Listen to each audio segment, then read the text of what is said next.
almost 2 years na rin akong nasa Jeremiah. So, usually, ako po yung nagpa-facilitate ng kanilang homeschooling activities at saka yung study period nila. Kasi yung iba dito talagang medyo late na sa pag-aaral. May sense of fulfillment din, no? Yung bawat ginagawa namin dito na pagtuturo kasi iba nag-i-improve na, yung iba nagkakaroon na ng initiative para mag-aral. So magandang sign yun para sa mga bata. So una sa lahat po, maraming salamat sa lahat ng mga tumutulong, sa lahat ng mga nagpupunta, na nagiging dahilan din para maging inspirasyon ng mga bata dito sa Jeremiah para magpursige pa sa buhay.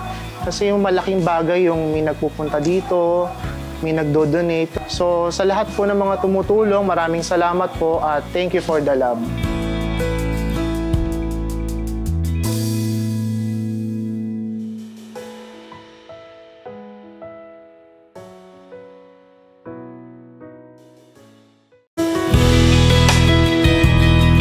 Unang best ko po dito sa Jeremiah, masaya pong pakikisama sa mga kasamahan ko po dito.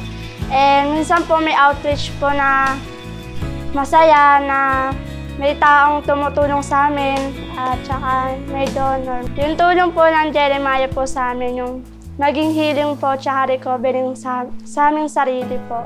Simula yung napunta po ako sa Jeremiah, may nagbago po sa akin. Dati po sobrang bad po ako, sobrang bad girl ako. Ngayon unti-unti po ako nagiging good girl. Thank you sa mga donor, sa mga sponsor sa amin. Sana makatulong po sila sa mga ibang tao katulad sa amin. At saka thank you sa lahat dahil tinulungan niyo po kami. Thank you for the love po.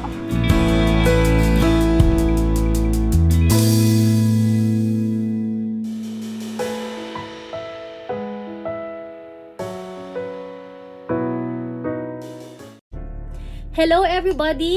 Thank you so much, Feast Ottawa family, for your generosity and love. Maraming salamat po sa patuloy na pagmamahal at patuloy na pagsuporta sa lahat ng beneficiaries po ng Feast Mercy Ministries, especially po ng Jeremiah Foundation. My name is Shelly Foriero, one of the fundraising officers po. Gusto ko lamang pong ibahagi sa inyo yung umpisa ko po dito sa mission natin sa Mercy Ministries. Nagsimula po ako, ang lagi ko pong tanong ay, bakit nga po ba nagbibigay tayo? Bakit nga po ba nagbibigay yung mga donors na katulad ninyo? Bakit nga ba nagpapatuloy? Dahil po ba sobra tayo? Dahil po ba marami tayong blessings na natanggap? Na-realize ko po hindi dahil dun eh.